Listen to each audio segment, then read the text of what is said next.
गोदावरी दावा कालव्याची 42L फाटा आज अखेर खुला, त्यामुळे शेतकरी आनंदी। कोपरगाव तालुक्यातील म्हणजे गोदेगाव येथील गोदावरी दावा कॅनलची 42L फाटा हा आज अखेर नाशिक पाटबंधारे विभागाच्या मुख्य कार्यकारी अभियंता श्री शहाणे मॅडम यांच्या प्रयत्नातून कोपरगाव येथील उपविभागीय अधिकारी अभियंता श्री पाटील साहेब यांच्या हस्ते आज अखेर खुला करण्यात यश आले आहे।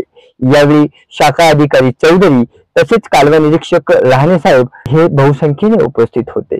आलेल्या सर्व अधिकाऱ्यांचे शेतकऱ्यांच्या वतीने टाल व श्रीफळ देऊन सन्मान व्यक्त करण्यात आला। त्यावेळी शेतकऱ्यांनी देखील आपल्या राज्याचे तसेच अहमदनगर जिल्ह्याचे पालकमंत्री राधाकृष्ण विखे पाटील यांचे योग्य सहकार्य मिळाल्याने राजेशआबा परजणे व विद्यमान आमदार आशुतोष काळे यांचे देखील आभार मानले आहे। हा 42L फाटा अनेक वर्षापासून काही आडमुठ्या शेतकऱ्यांमुळे बंद झाला होता, अशी खंत शेतकऱ्यांनी मांडली आहे। परंतु पाटील साहेब व राजेशआबा परजणे तसेच नामदार राधाकृष्ण विखे पाटील व आमदार आशुतोष काळे यांनी विशेष प्रयत्नातून हा 42L अखेर आज खुला केल्याने सर्वत्र शेतकऱ्यांमध्ये आनंद व्यक्त होत आहे।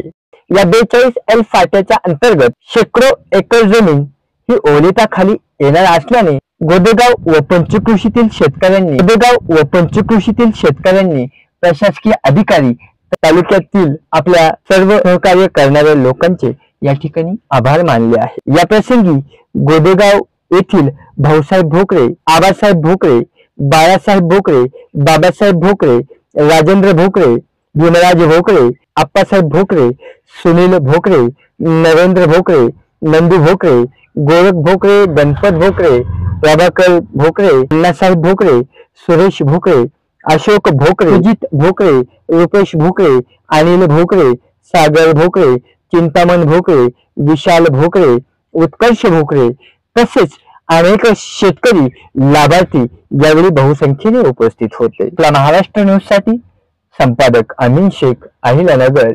गेल्या 2.5 वर्षापासून जी बंद होती ही इरिगेशन आमच्या सर्वांच्या पाठपुराव्यानंतर इरिगेशन डिपार्टमेंटने जी दखल घेऊन मंत्री महोदय आणि इथले पुढारी राजेश परजणे, काळे साहेब या सर्वांनी जी पाठपुरावा केल्यानंतर आणि आम्हाला मुख्य आणि इरिगेशन डिपार्टमेंट पाटील साहेबांनी जे मोलाचं सहकार्य त्यांनी पहिल्याच वेळेला सांगितलं होतं, त्यांनी ही मी चालू करून देणार आणि त्याप्रमाणे त्यांनी ती पाडव्याच्या आतच ते पण म्हटले पाडव्यालाच चालू करून दिली। त्याप्रमाणे ते गुढी पाडव्याला त्यांनी चालू करून दिली आणि त्यांनी हा जो शब्द पाळला आहे आमच्या सर्व लाभार्थी शेतकऱ्यांसाठी खूप महत्त्वाचा आहे आणि त्यांनी जे सहकार्य केलं आणि त्यांनी हे पण सांगितलं या पुढेही सहकार्य मिळत राहील।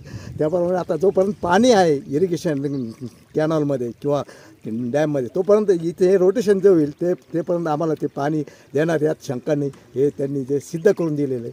झालेल्याबद्दल त्यांच्या सहकार्याबद्दल सर्वांच्या वतीने मी आभार मानतो। नमस्कार, मी संदीप ओंकार पाटील, उपविभागीय अभियंता, गोदावरी डावा तट कालवा उपविभाग कोपरगाव। सदर क्षेत्र हे माझ्या कार्यक्षेत्रात येतं। हा कॅनल गोदावरी डावा तट कॅनल व त्याचे डिस्ट्रीब्युशन सिस्टीम ही ब्रिटिशकालीन आहे। स्वातंत्र्यपूर्वीपासून हे कॅनल आणि चारी आहे, परंतु 2022मध्ये संबंधित हे पहिले जे शेतकरी आहेत सुरुवात जिथून ह्या चारीची झाली आहे त्या शेतकऱ्यांनी ही शेती विकत घेतल्यानंतर त्यांनी ते विभागाला काहीही न कळवता त्यांनी ते परस्पर बुजून खालच्या शेतकऱ्यांचं मोठ्या प्रमाणात नुकसान करत होते। 2 वर्षापासून आपण संबंधित शेतकऱ्यांशी पाठपुरावा करत होतो आणि त्यांना ही चारीचं अतिक्रमण काढण्याविषयी पुन्हा आपण सांगितलेलं होतं, परंतु त्यांनी त्याच्यावर कुठलीही कारवाई केलेली नाही। तरी माननीय मंत्री महोदय नामदार डॉक्टर राधाकृष्ण विखे पाटील साहेब यांच्या संकल्पनेतून जलसंपदा विभागाने एप्रिल महिन्यामध्ये जल व्यवस्थापन कृती पंधरवडा आयोजित केला। सदर कृती पंधरवड्यात शासनाने दिलेल्या गाईडलाईननुसार आपण प्रत्येक दिवशी वेगवेगळा प्रोग्राम घेतलेला होता। त्यात एक दिवस आपण अतिक्रमण कॅनल आणि चारीवरचे अतिक्रमण काढणे हे पण एक होतं. आपण त्याच अनुषंगाने त्या शेतकऱ्यांचा विरोध असतानाही आपण ही चारीचं काम ह्या पंधरवाड्यात करून घेतलं आणि कॅनल पूर्ववत केला. ह्या कॅनल पूर्ववत केल्यामुळे हीच 42 क्रमांकाची वितरिका पूर्ववत केल्यामुळे साधारण 100 हेक्टरपेक्षा जास्त शेतकऱ्यांना इथं फायदा होणार आहे. आपले लाभधारक शेतकरी जे होते साधारण 250 एकर क्षेत्राला मागच्या 2.5 वर्षापासून पाणी आपण देऊ शकत नव्हतो. आपण कॅनलचं रोटेशन दिलं तरी हे अतिक्रमण आणि चारी बुजवलेले असल्यामुळे आपल्याला यांना पाणी देता येत नव्हतं.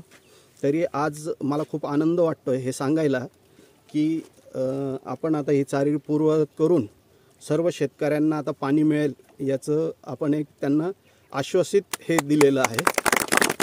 आणि त्या अनुषंगाने आपण आता ह्या मागणीनुसार या क्षेत्राला आपण पाणी देणार आणि त्या पद्धतीने शेतकऱ्यांनी पीक घ्यावे अशी मी त्यांना नम्र विनंती करतो. डावा कॅनल 42 नंबरची वितरिका गेल्या 2.5-3 वर्षापासून काही शेतकऱ्याच्या आडमुठ धोरणामुळं त्यांनी ही चारी बुजून टाकलेली होती.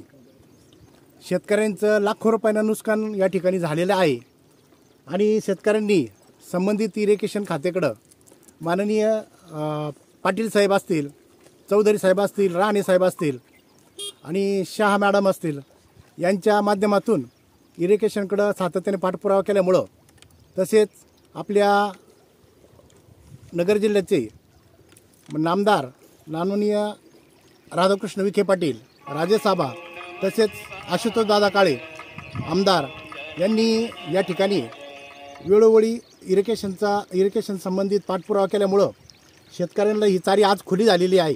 खऱ्या अर्थानं आज शेतकऱ्यांना समाधान लाभलेलं आहे. कारण पूर्ण मृत होण्याच्या मार्गावर असलेला शेतकरी आज पूर्ण जीवित झालेला आहे आणि चारी शेतकऱ्यांसाठी खुली झाल्यामुळं इरिगेशनचा मनपूर्वक मी सर्व शेतकऱ्यांच्या वतीनं, माझ्या लाभार्थ्यांच्या वतीनं मी इरिगेशनचा मनापासून आभार मानतो.